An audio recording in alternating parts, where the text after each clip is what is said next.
प्रधानमंत्री नरेंद्र मोदी ने कहा, वैश्विक महामारी के दौरान मुफ्त राशन कम करता है गरीब की चिंता। वीडियो कॉन्फ्रेंसिंग के जरिए प्रधानमंत्री गरीब कल्याण अन्न योजना के लाभार्थियों से की बातचीत।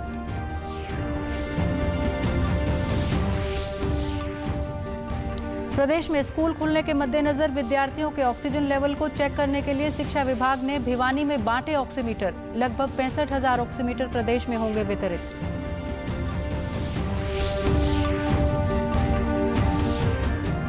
कोरोना की तीसरी लहर से बचाव के लिए एक विशेष टीम द्वारा जींद के स्कूलों में जाकर बच्चों की जा रही है कोरोना जांच। संक्रमित पाए जाने पर सरकारी अस्पताल में दिया जाएगा उपचार।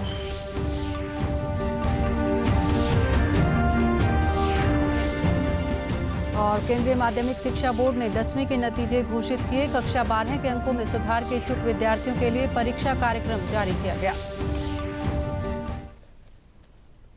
नमस्कार, मैं मंजू सिंधु और अब खबरें विस्तार से। प्रधानमंत्री नरेंद्र मोदी ने कहा है कि सरकार देश के गरीबों को हर संभव मदद मुहैया करवाने के लिए प्रतिबद्ध है।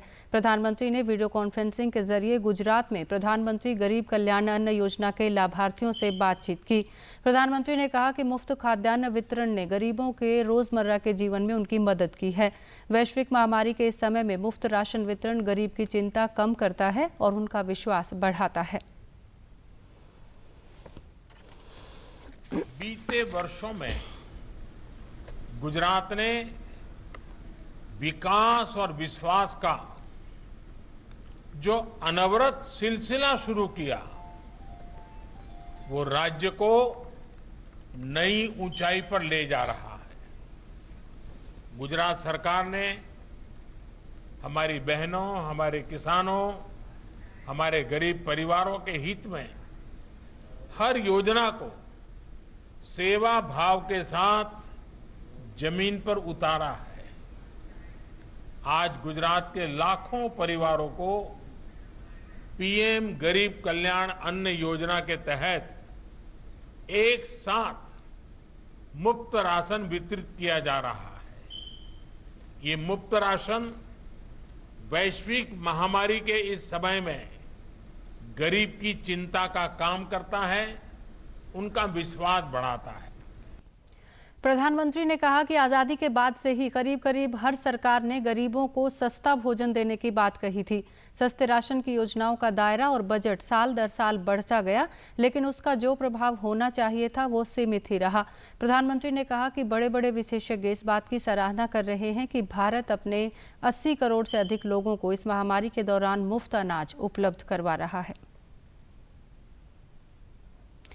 मुख्यमंत्री मनोहर लाल ने पंचकुला में आयोजित कार्यक्रम में प्रदेश के युवाओं को व्यापार के नए अवसर देने और उन्हें आत्मनिर्भर बनाने के लिए हर हित स्टोर योजना का शुभारंभ किया। इसके तहत प्रदेश में 2000 रिटेल स्टोर खोले जाएंगे। इन स्टोर के माध्यम से सर्वोत्तम गुणवत्ता वाले दैनिक जरूरतों के उत्पादों की बिक्री को बढ़ावा मिलेगा और ग्राहकों तक उचित मूल्य पर पहुंच सुनिश्चित होगी। मुख्यमंत्री ने कहा कि इस योजना के तहत प्रदेश सरकार युवा फ्रेंचाइजी के साथ साथ सूक्ष्म और लघु उद्योग, सरकारी सहकारिता संस्थाओं, एफपीओ और स्वयं सहायता समूह के व्यापार को बढ़ाने के लिए मंच प्रदान करेगी। उन्होंने कहा कि ये स्टोर युवाओं के लिए रोजगार के अवसर बढ़ाने की दिशा में एक महत्वपूर्ण कदम है। ये खाली कोई एक स्टोर नहीं है, कोई एक व्यापार करने के लिए कोई केंद्र खोला ऐसा नहीं है, बल्कि हरियाणा के युवकों को रोजगार मिले इस नाते से एक नई दिशा है। हम चाहते हैं कि हरियाणा का युवक, खास करके 18 साल से और 35 साल तक का जो युवक है, वो एक भी बेरोजगार न रहे, कि बेरोजगार मुक्त हरियाणा, रोजगार युक्त हरियाणा। कुछ कॉर्पोरेट जगत है, प्राइवेट नौकरियां देता है, कुछ छोटे उद्योग एमएसएमई में भी प्राइवेट रोजगार मिलता है, लेकिन ये तो रोजगार मिलता है, हम नौकरी करते हैं। अच्छा ये है कि रोजगार लेने की तलाश में जाने की बजाय रोजगार देने वाले हम खड़े हो जाएं कि हम भी 4 लोगों को, 6 लोगों को, 10 लोगों को रोजगार दे सकें। पहले चरण में हमने विचार किया है कि 2000 स्टोर बनाएंगे। अगले चरण में हमारे कृषि मंत्री जी ने कहा कि 5000 स्टोर बनाएंगे। और ये सीमा नहीं है, जैसे जैसे इसका विस्तार होगा, जैसे डिमांड बढ़ेगी, लेकिन बेरोजगार युवक को कम से कम 15,000 रुपया। हम मानते हैं कि परिवार को चलाने के लिए न्यूनतम राशि हर परिवार की 15,000 रुपये आमदन होनी ही चाहिए। मुख्यमंत्री मनोहर लाल ने आज चंडीगढ़ में हुई हाई पावर परचेज कमेटी की बैठक के बाद पत्रकारों को संबोधित करते हुए कहा कि कोरोना की संभावित तीसरी लहर से निपटने के लिए प्रदेश सरकार पूरी तरह से तैयार है। मुख्यमंत्री ने कहा कि तीसरी लहर को लेकर हमने कई बार संबंधित विभाग के साथ बैठक भी की है।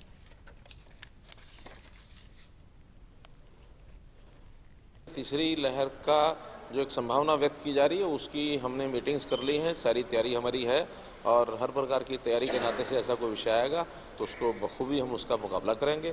और हमारी अभी भी कोशिश ये रहेगी कि ऐसी तीसरी लहर नाम की जो कोई चीज़ है उसको कैसे प्रारंभ में रोका जा सके, उसके लिए हम पूरे प्रयत्न करें। प्रकार सुरक्षा की दृष्टि से हमारा जो व्यवस्था है पुलिस की है, बाकी हमारी एजेंसीज हैं, वो सब चाक चौबंद हैं। कहीं किसी प्रकार की कोई कठिनाई यदि आती है तो उसका मुकाबला हम जरूर करेंगे।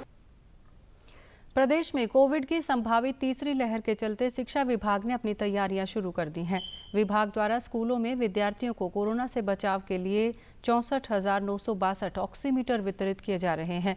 खंड शिक्षा अधिकारी ने बताया कि कक्षा इंचार्ज बच्चों के ऑक्सीजन स्तर की जांच करेंगे और ऑक्सीजन स्तर 94 से कम पाए जाने पर संबंधित बच्चे के अभिभावकों और चिकित्सक से संपर्क करेंगे। उन्होंने बताया कि भिवानी जिले में लगभग 3,000 ऑक्सीमीटर स्कूलों में कक्षा स्तर पर बांटे जा रहे हैं, जिनमें से 500 ऑक्सीमीटर का वितरण किया जा चुका है। विद्यालयों के मुखियाओं को हमने चिट्ठी लिख दी है, वो अपने जो है आकर के ऑक्सीमीटर प्राप्त कर रहे हैं। 500 ऑक्सीमीटर हमने बांट दिए हैं। इस बार सरकार ने एक बहुत अच्छी पहल की है जिसके अंतर्गत ये ऑक्सीमीटर बांटे गए हैं। ऑक्सीमीटर एक बहुत ही बढ़िया यंत्र है, एक ऐसी इलेक्ट्रॉनिक डिवाइस है जिसे बिना किसी जो है टाइम के तुरंत प्रभाव से हम बच्चे के हार्ट में ऑक्सीजन का लेवल हम प्राप्त कर सकते हैं, पा सकते हैं। यदि वह ऑक्सीजन का लेवल कम है तो हम तुरंत प्रभाव से अभिभावक को बुलाते हुए, डॉक्टर्स को दिखाते हुए बच्चे की सुरक्षा के लिए हम कदम उठाते हैं।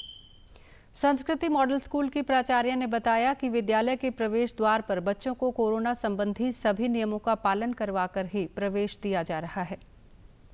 अभी 12 ऑक्सीमीटर पर सेक्शन जो है हमें 12 ऑक्सीमीटर मिले हैं और हर टीचर को, हर क्लास इंचार्ज को हमने ऑक्सीमीटर दे दिए कि जिससे कि वो बच्चों को क्लास में सभी बच्चों का आने से पहले, स्कूल आने से पहले सभी का ऑक्सीमीटर चेक करके क्लासरूम में उनको एंट्री करवाएं। कोई प्रॉब्लम होगी तो हम उसी वक्त उनके पेरेंट्स से कंसल्ट करके उन बच्चों को उनका प्रॉपर केयर करके उन बच्चों को डॉक्टर से कंसल्ट करके घर भिजवा देंगे।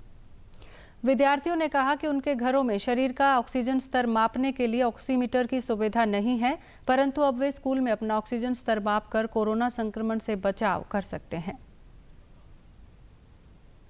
मैं 9th क्लास में हूँ। हमारे स्कूल में ऑक्सीमीटर भी लगाए जा रहे हैं, उससे हमें कोरोना महामारी से बचने में सुरक्षा मिलेगी। हमारे स्कूल में आज ऑक्सीमीटर लगाए हुए हैं और इससे जो हमारे क्लास में टीचर आती है पहले उनका ऑक्सीजन लेवल चेक होता है। इससे हमें बहुत बेनिफिट है और इससे हम कोरोना से बच सकते हैं। जींद जिले में स्कूली बच्चों को कोरोना संक्रमण से बचाव के लिए एक विशेष टीम का गठन किया गया है। मोबाइल वैन में सवार होकर टीम के सदस्य प्रत्येक स्कूल में जाकर बच्चों की कोरोना जांच करेंगे। अगर कोई बच्चा कोरोना संक्रमित पाया जाएगा तो उसे सरकारी अस्पताल में उपचार की सुविधा मुहैया करवाई जाएगी।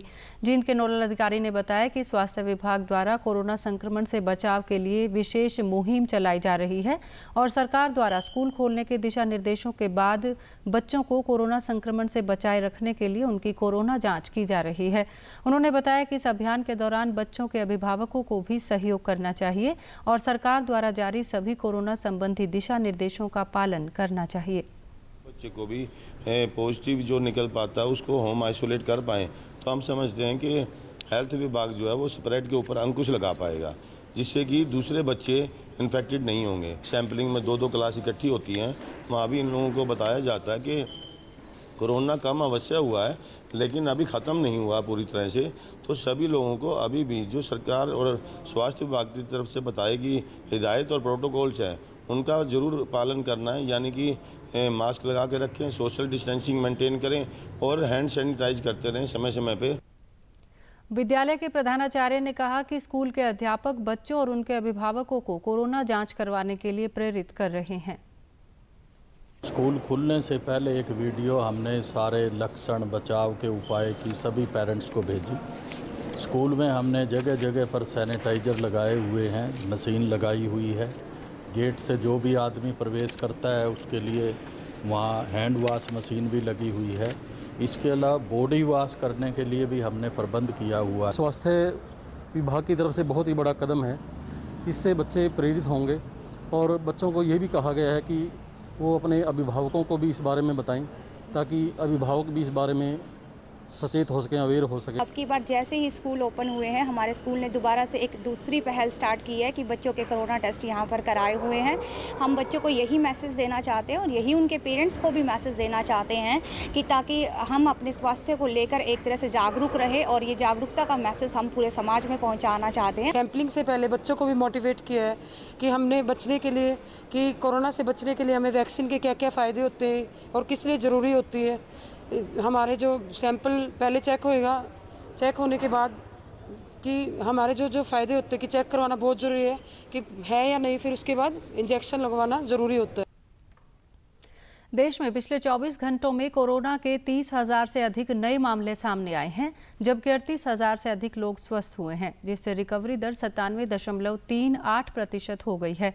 केंद्रीय स्वास्थ्य और परिवार कल्याण मंत्रालय के मुताबिक राष्ट्रव्यापी टीकाकरण अभियान के तहत देश में अब तक कोविड टीकों की 47 करोड़ 85 लाख से अधिक खुराक दी गई हैं। प्रदेश में भी अब तक कोरोना टीके की लगभग 1 करोड़ 21 लाख 28 हजार से अधिक खुराक दी जा चुकी है। प्रदेश में कोविड से 7,60,000 लोग स्वस्थ हो चुके हैं, जबकि 703 मामले सक्रिय हैं। रिकवरी दर बढ़कर 98.66% हो गई है। प्रदेश में कोरोना संक्रमण की स्थिति को जानने और इस संबंध में सहायता प्राप्त करने के लिए सरकार द्वारा हेल्पलाइन नंबर जारी किए गए हैं।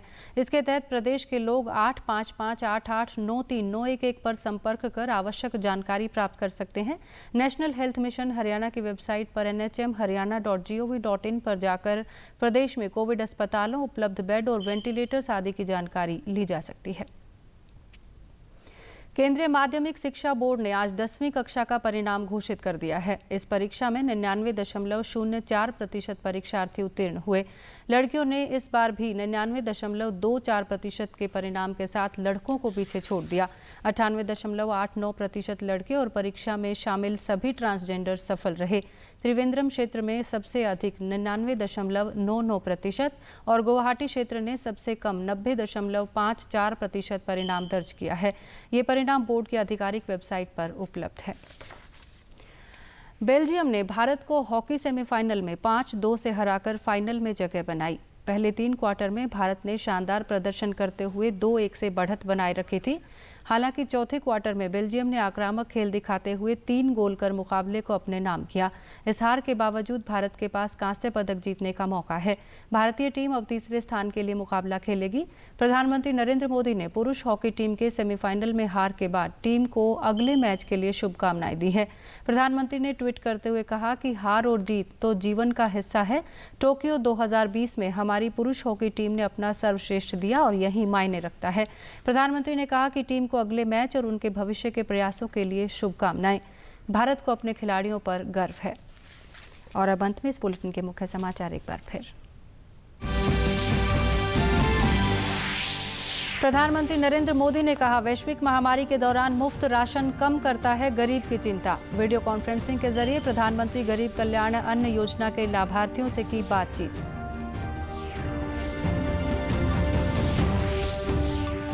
प्रदेश में स्कूल खुलने के मद्देनजर विद्यार्थियों के ऑक्सीजन लेवल को चेक करने के लिए शिक्षा विभाग ने भिवानी में बांटे ऑक्सीमीटर। लगभग 65,000 ऑक्सीमीटर प्रदेश में होंगे वितरित।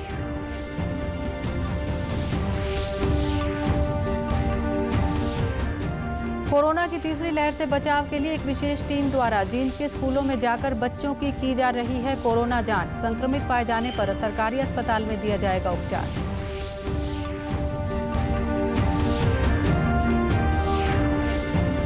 और केंद्रीय माध्यमिक शिक्षा बोर्ड ने 10वीं के नतीजे घोषित किए। कक्षा 12 के अंकों में सुधार के इच्छुक विद्यार्थियों के लिए परीक्षा कार्यक्रम जारी किया गया। सभी दर्शकों से अपील है कि आप जब भी घर से बाहर निकलें तब मास्क जरूर पहनें, 2 गज की दूरी बनाए रखें और एक नियमित अंतराल पर अपने हाथ धोते रहें। और अगर आप पात्र हैं तो टीकाकरण जरूर करवाएं, तभी आप कोरोना महामारी से बच सकते हैं। आज के बुलेटिन में बस इतना ही। नमस्कार।